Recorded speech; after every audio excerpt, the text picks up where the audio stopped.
Ciao a tutti ragazzi, benvenuti in questo nuovo video. Oggi finalmente è arrivato il momento di farvi vedere lei. Come vi avevo promesso, ecco la mia nuova auto, Audi S3 2018.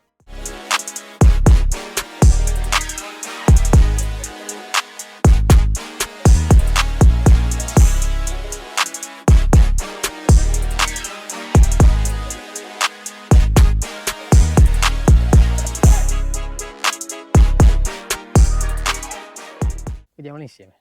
Qua dal davanti, guardate il logo S3, bella cattiva, bella bassa comunque, è sempre sportiva, ma io quello che voglio farvi vedere è comunque che non è, come dire, altissima né bassa, è giusto insomma, che non vai a beccare addosso e robe varie.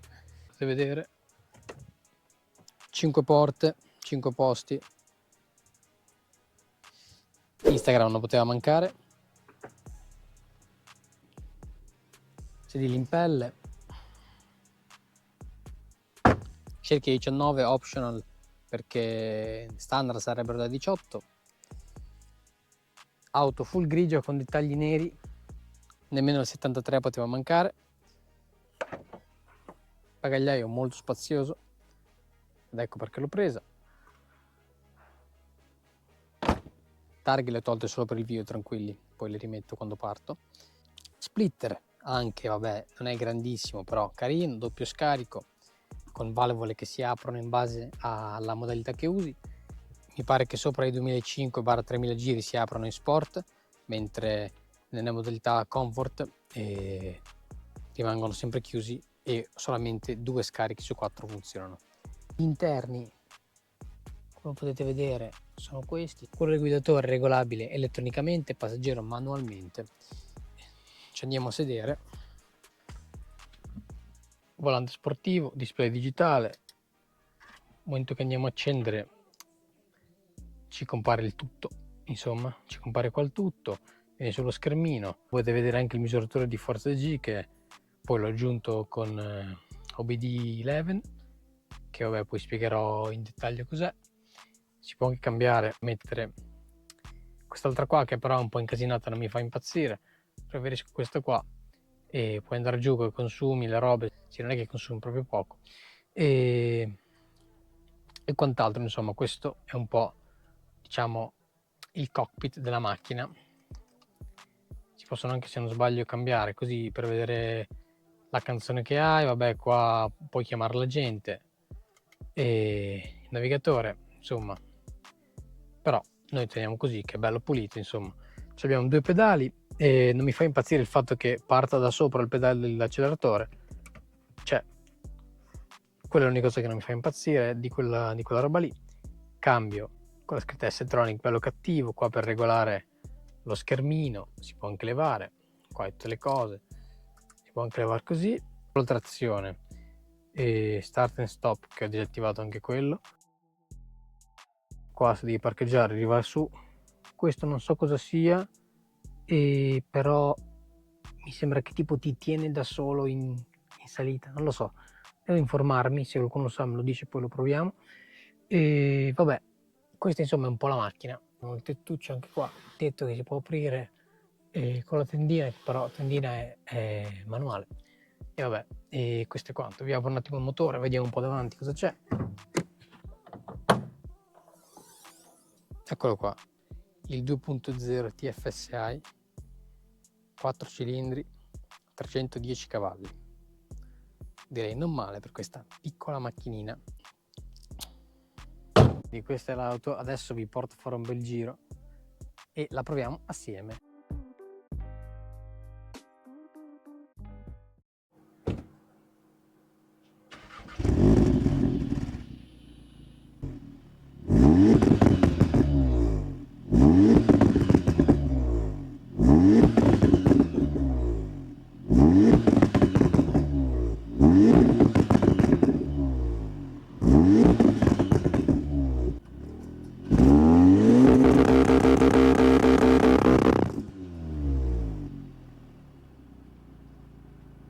Bene, sì, siamo al comando di questa autovettura.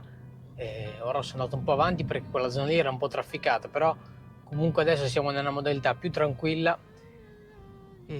facciamo questo giretto con calma, ovviamente, per fare un po', diciamo, una recensione di questa macchina, dato che ce l'ho da poco e non sono nemmeno 2 settimane, 3 forse, quindi proprio a caldo, insomma. È la modalità ancora più tranquilla, cioè la eco, ma non va niente, quindi non ha neanche senso provarla. Comfort per diciamo andare in città e così va benissimo, quindi di più non serve, di meno nemmeno. Poi se vuoi tirarla un po' la metti in dynamic e sei a posto. Comunque ho preso quest'auto qua perché è sia sportiva che comunque ha 5 porte, poi 5 posti, un bel baule per quando mi vado ad allenare. Un'auto non a 5 porte, insomma, voleva dire essere scomoda quando si andava in giro e tutto quanto. Quindi adesso anche qui, se voglio mettere la bici ci sta, se voglio mettere il borsone ci sta. Insomma, è un'auto pratica ma sportiva. Purtroppo ho una sola telecamera, come sapete. Ho preso il microfono, quello almeno sì, però telecamere ancora ne ho una, quello che è. Poi ho il head mount, quindi vi faccio vedere un po' di guida in POV quando andiamo in su, però per ora teniamo questa inquadratura qui.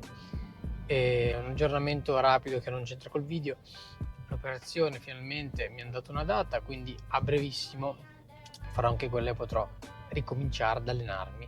Vi ricordo che farò ovviamente un annuncio su Instagram e tutto, ma anche qui su YouTube, e insomma farò più avanti chiaramente. Del fatto che ho saltato la gara a Navarra, che vabbè è a breve, ma non ce la faccio coi tempi di recupero per l'operazione, e quindi farò un'altra gara un po' dopo, al posto di quella di Navarra, appunto, in un altro campionato. Non vi dico nient'altro, ve l'avevo già annunciato nel video scorso dove spiegavo l'operazione, però mi limito per il momento a queste informazioni qua. Detto ciò, diciamo, l'auto viene con un cruscotto digitale, che credo sia un optional, ovviamente S3 è il modello prima dell'RS3 per chi non lo sa, quindi l'RS3 ha 400 cavalli se non sbaglio, questa qua ne ha 100 in meno, comunque 90 in meno, però vi assicuro che io le ho provate entrambe e ovviamente un RS3 non aveva senso, perché intanto costa un delirio, e poi comunque dove vai con l'RS3? Voglio dire, è un'auto bella e tutto, ma cambia tanto, perché oltre ad avere più cavalli cambia anche l'assetto e tutto, però secondo me non aveva senso prendere un'auto un po' più affidabile come questa, che secondo me è un buon compromesso tra una A3 che può essere un po' troppo spenta e un RS3 che può essere un po' troppo accesa. Non so se mi spiego. Se vi devo dare 3 cose che mi piacciono e 3 cose che non mi piacciono al volo, allora, una cosa che mi fa impazzire è il volante, veramente bellissimo. Mi fa impazzire tutto il cockpit col volante, tutto veramente veramente veramente bello, ma tanto, questa è la cosa che proprio subito mi è piaciuta. Poi l'altra roba che mi è piaciuta molto è il sound, perché comunque di serie viene con un sound che cacchio io non pensavo, con anche i pops piccolini, però ci sono. Ultima cosa, non per importanza, mi piace veramente veramente tanto, insomma, la trazione fuori dalle curve, che è tanta roba.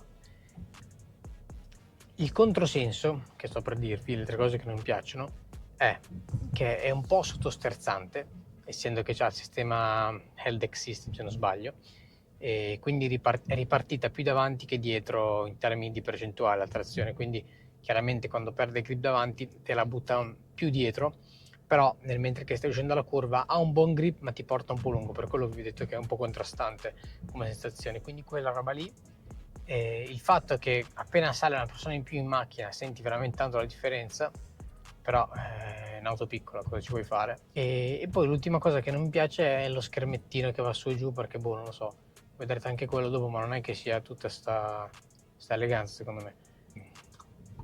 Queste erano le 3 cose che mi piacevano e quelle che un po' meno, però nel complesso quest'auto mi piace tutta, cioè non c'è una roba che dici cazzo mi dà proprio fastidio, non la guido, perché c'è questa qua in tutte le condizioni. L'ho già guidata un bel po', ci ho fatto 1350 km, anzi 1360 quasi, in 3 settimane, quindi direi che è tanta roba.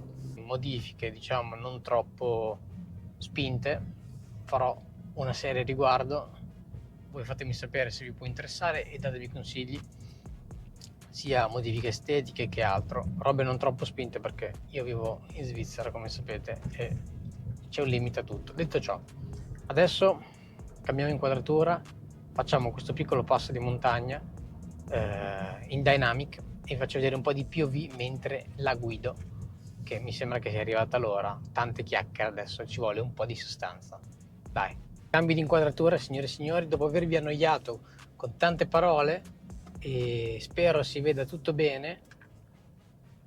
Mettiamo sport manuale,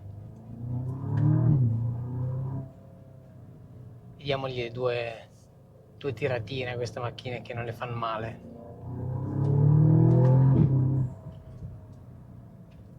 Sentite il rumore del turbo, cioè non so se voi sentite, purtroppo non ho potuto mettere il microfono dietro perché ho paura di perderlo, però cioè vicino allo scarico, però vi assicuro che da dentro si sentono ogni volta il rumore delle cambiette di SG, quindi ogni volta che cambi verso l'alto fa rumore, quando rilasci scoppietta e si sente anche il turbo quando acceleri, insomma è una roba. E questo qua è il coso delle forze G che vi dicevo prima, insomma, quello che ho aggiunto sempre con OBD11. Però, insomma, togliamo anche il traction già che ci siamo qua.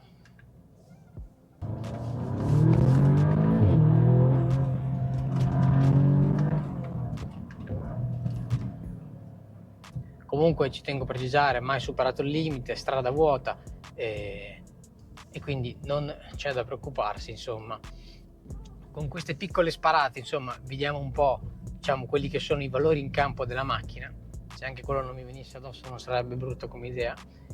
E così vediamo un attimino, insomma, com'è, insomma, perché nelle curve non si comporta male, come avevo detto, fai conto che la porti in pista, così com'è, ti accorgeresti sia in entrata col freno che in uscita dando gas, più in uscita secondo me, il sottosterzo, insomma, che ha questa macchina qua, perché il resto non è male. Anche fare un piccolo launch dopo che andiamo giù non è affatto male, anzi, che comunque quando vuoi andare calmo fai così, e faccio vedere dallo schermettino, va?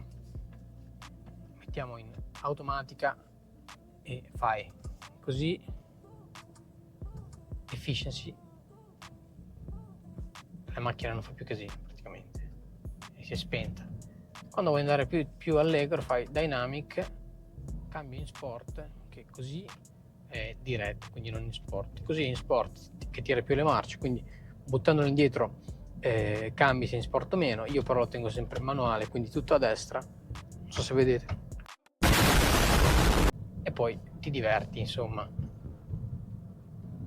sempre ovviamente in sicurezza. Magari su una strada chiusa ora vi faccio un launch e vediamo un po' quanti giri riesce a tirare. Vabbè. E invece una cosa che vorrei migliorare dello scarico, se potessi, sarebbe i pops, insomma, e fare un suono un po' più profondo, che non sembri Dyson quando vai al limitatore, perché già c'ha il soft limiter, poi se tu glielo dai tutto sembra un Dyson e poi scoppietta e non ha senso. Quindi magari renderla un po' più gagliarda anche quando va su, per poi rilasciare, sentire dei bei pops. Insomma, questo è quello che mi viene in mente come modifiche, come avevo detto anche prima. E i loghi neri e tutto, quelle robe là sono solo di estetica, ma tanto col tempo si fa tutto, insomma.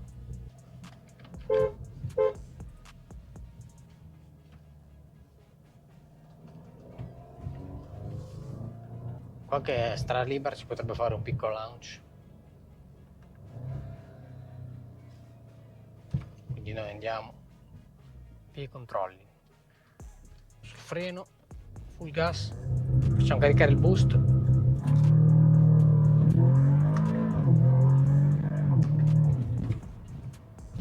ci parcheggiamo un attimo, vediamo quanti G abbiamo fatto, quindi così, fermi, P, quasi un G indietro, bene, not bad direi. Di nuovo manuale,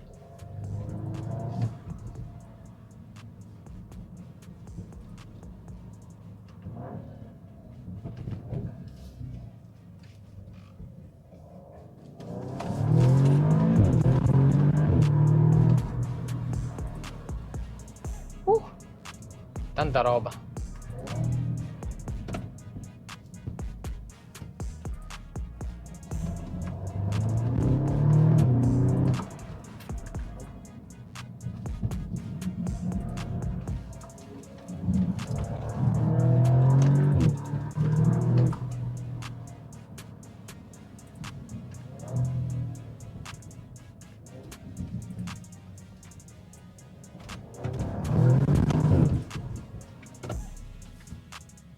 Ragazzi, vi dico, avete sentito? Quando ho accelerato ha prima perso il grip davanti, quindi sotto sterzo, e poi l'ha ripreso dietro e mi ha spinto.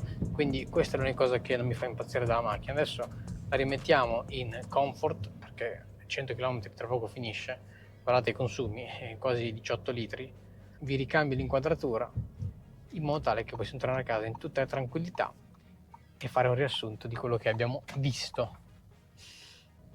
È un peccato che non posso farvi la doppia inquadratura, ma con una cam è un po' una rottura, insomma. Comunque questa era insomma l'auto. Fatemi sapere, come ho detto prima, cosa ne pensate, che modifiche consigliate, anche perché di fantasia non ce n'è molto. Quindi lasciatemi qualche commento. Io vi dico, un'iscrizione non fa mai male. Adesso arriveranno news, quindi restate sintonizzati sia su Instagram che su Twitter, che dappertutto. Io vi lascio tutti i link qua sotto tanto, quindi non potete sbagliarvi. Quindi mi raccomando ragazzi, un bel pollice in su, noi ci vediamo al prossimo video. Ciao a tutti.